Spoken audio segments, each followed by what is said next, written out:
Please, ladies and gentlemen,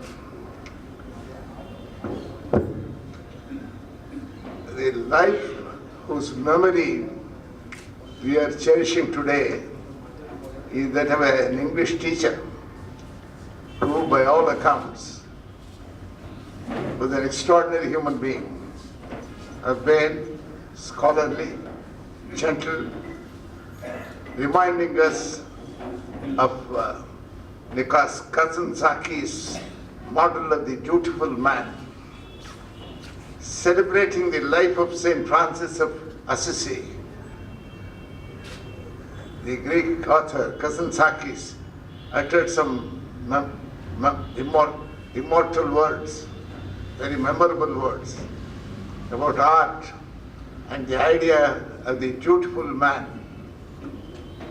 He said, art has this right, and not only the right, but the duty to subject everything to its essence.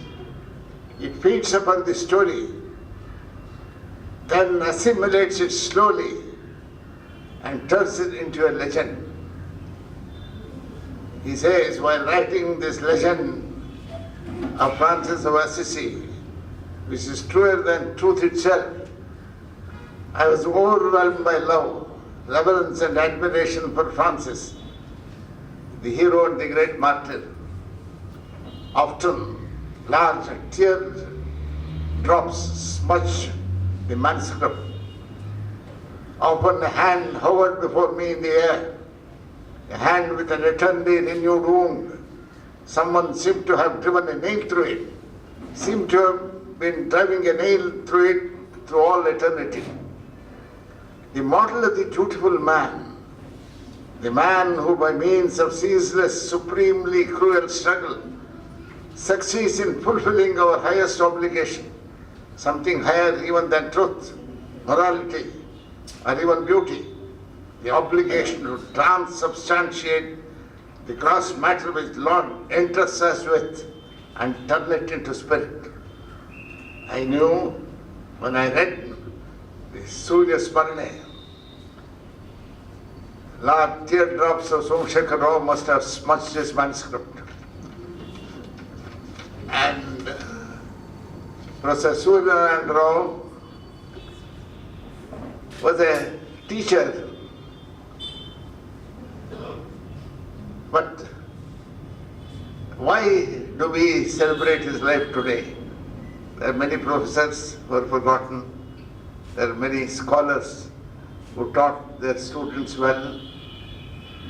And how does Suryanarayana Rao distinguish himself to such emulation and recollection of public memory?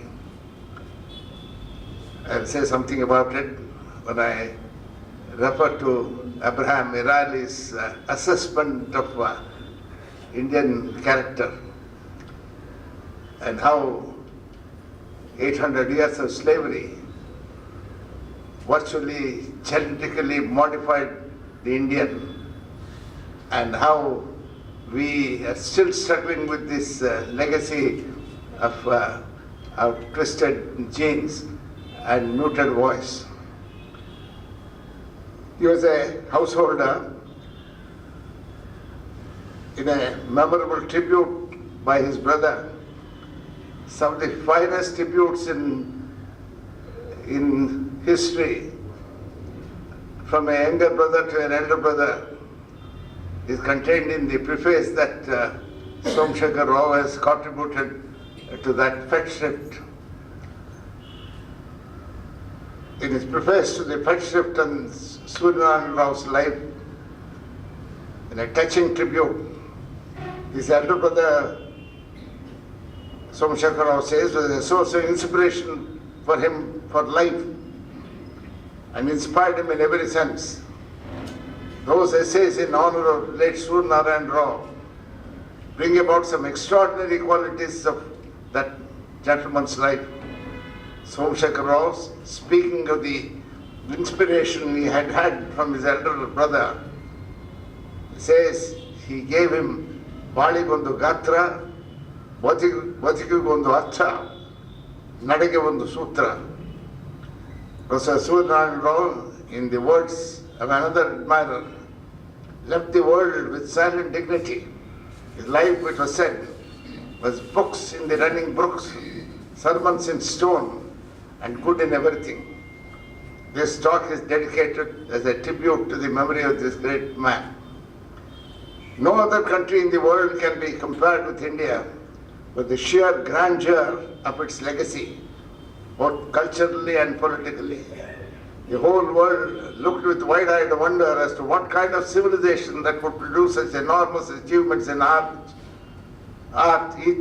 aesthetics, architecture, music, and expressions of those finer sentiments to which life itself owes its savor.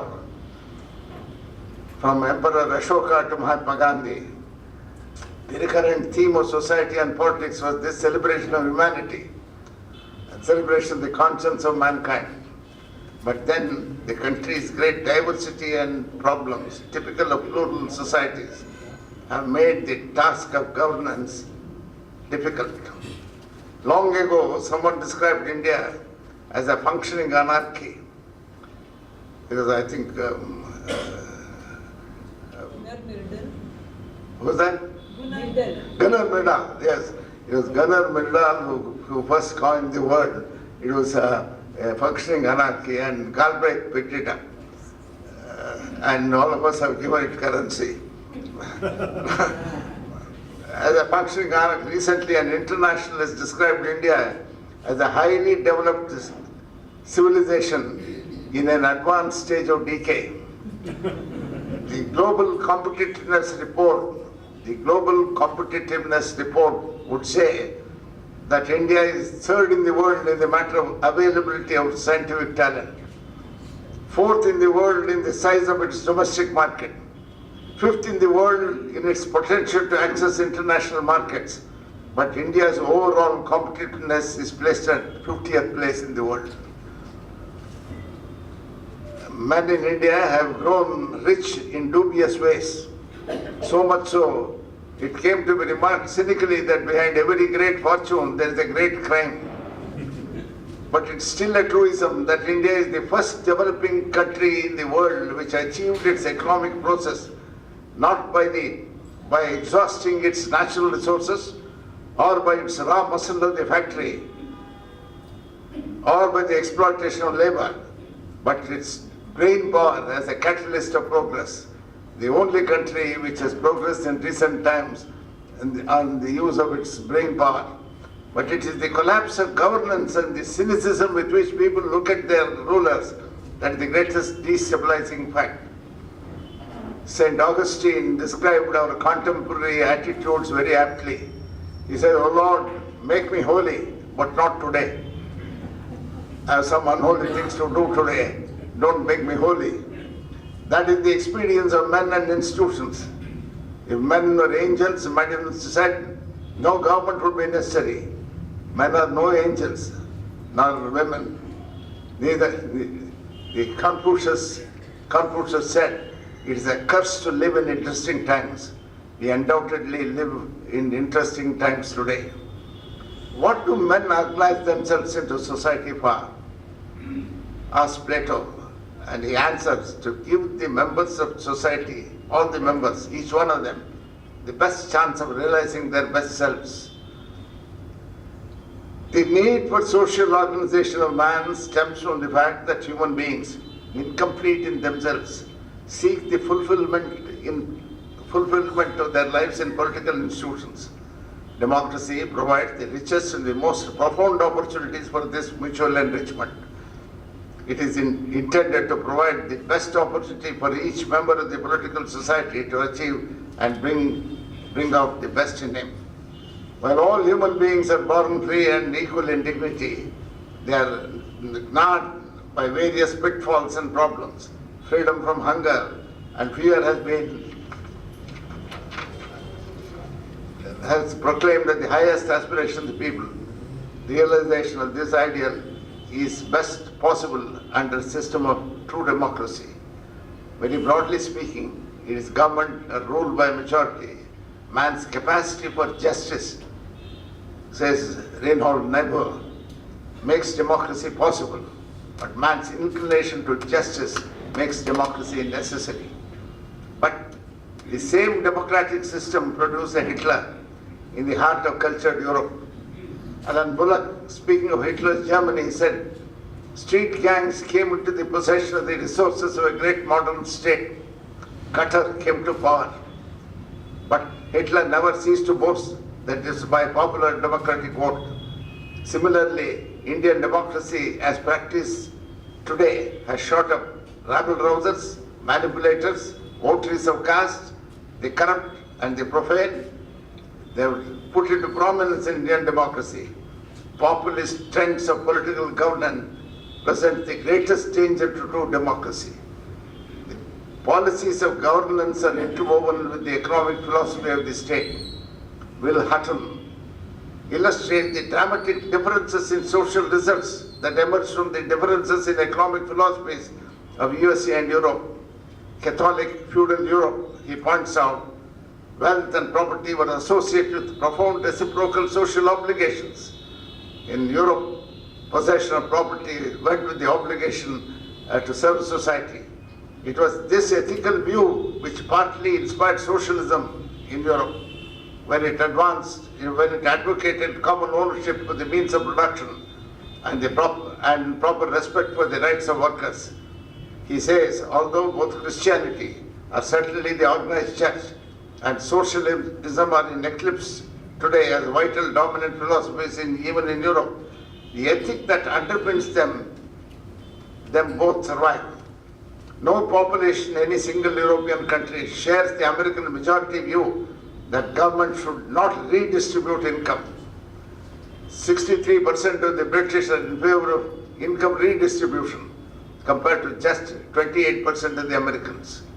Europe, Hutton says, for long accepted that reason and science are the twin underpinnings and driving force of Western society, that religious faith cannot trump or obstruct science, but must seek reconciliation with it.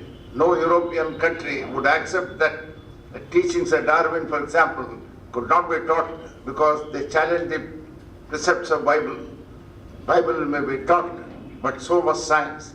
Contrast this to the great monkey trial in the US in the 20th century, when a teacher taught Darwinism and evolution. He was prosecuted for blasphemy, for teaching tenets which were opposed to the faith of Christianity. The professor was prosecuted, and that's a famous trial in 1926. And even in the 20th century, we saw a man who taught science, Darwinism and evolution was prosecuted. Of course, it had very, very different results. There's a beautiful film that was made on that, and that film is called Inherit the Wind, and it showed up the ridiculousness of the whole exercise which the American government undertook. But Amartya Sen points out the difference between the two schools of development. The one that insists growth at all costs. There's a thesis in economics, there's a professor of economics here, there's a thesis in economics called the Lee thesis. The propounder of that thesis was Lee Kuan Yew, the maker of modern Singapore. He said, if you want democracy, forget development. If you want development, forget democracy.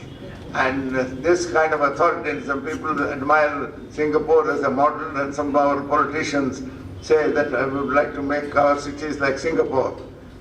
People don't know that if you make a political speech without the draft being approved by the government, the first mandatory punishment is $1,000 fine.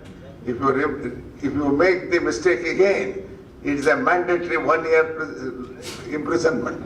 And that is the freedom that you have in Singapore. And people are fed with money, entertainment. And when I was invited to a big corporate house here for some function, I saw a big photograph of Lee Kuan Yew put on at the entrance as the inspiration. I thought these people had lost their mental balance.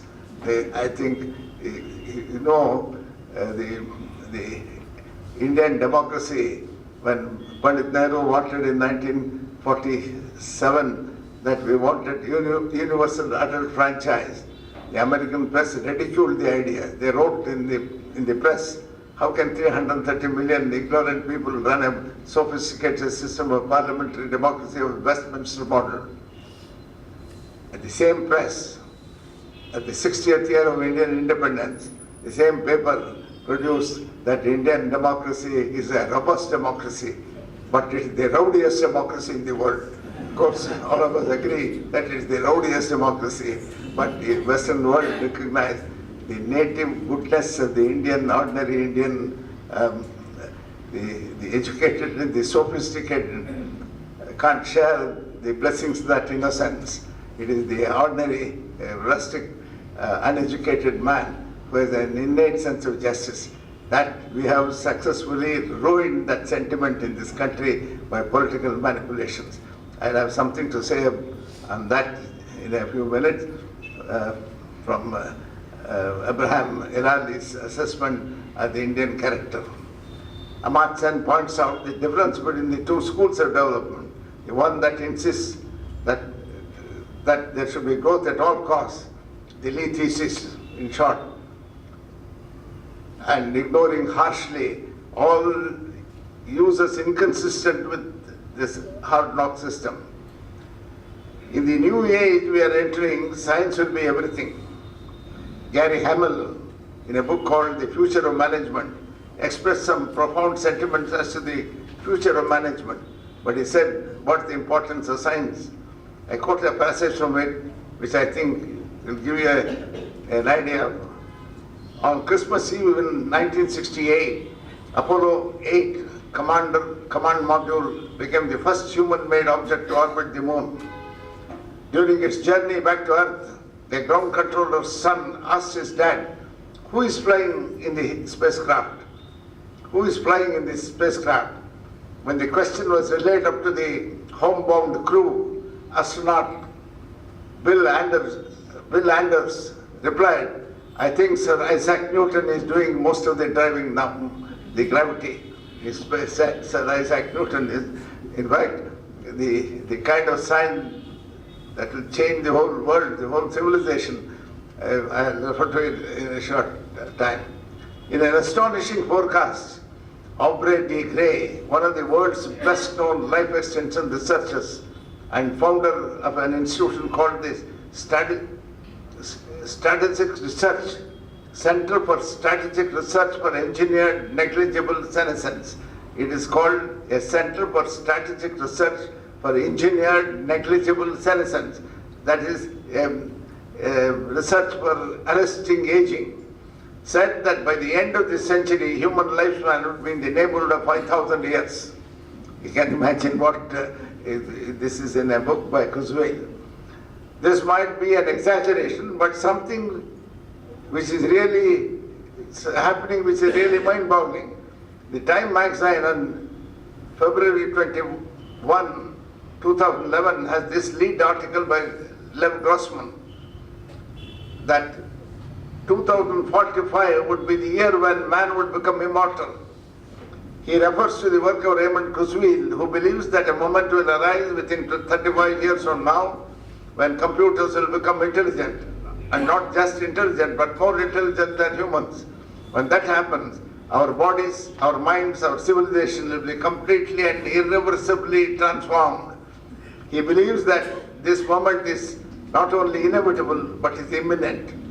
Bernard Winch, in his The Coming Age of Technological Singularity, predicts that within 30 years from now, we will have the means to create superhuman intelligence. Shortly after that, human era will be ended. The era of artificial organs will take over. The human era will be taken over by Anthropocene era. Most astonishing developments bordering on the fantastic are on the cards.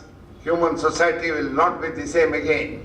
Managing the great ethical issues at the interface of this stupendous technological explosion on the one side and the ethical and moral issues of survival of society on the other will become awesome. As a scholar said, the world is no longer divided by ideology. It is divided by technology. Only 15% of the world is technologically innovative. 50% of the world is capable of adopting these innovations. 35% of the world is technologically disconnected. 35% of the world is technologically disconnected. And he adds a map to his lecture. In the new map of the world he calls, Jeffrey Sachs draws a east-west horizontal line above Gujarat and below Orissa and says the whole of North India above this line is technologically disconnected. And Raymond Kurzweil says, as we peer even further into the 21st century, nanotechnology will enable us to build and extend our bodies and create virtually any product from mere information, resulting in remarkable gains and prosperity. We will develop, he says, the means vastly to expand our physical and mental capacities by directly interfacing our biological system with human-created technology.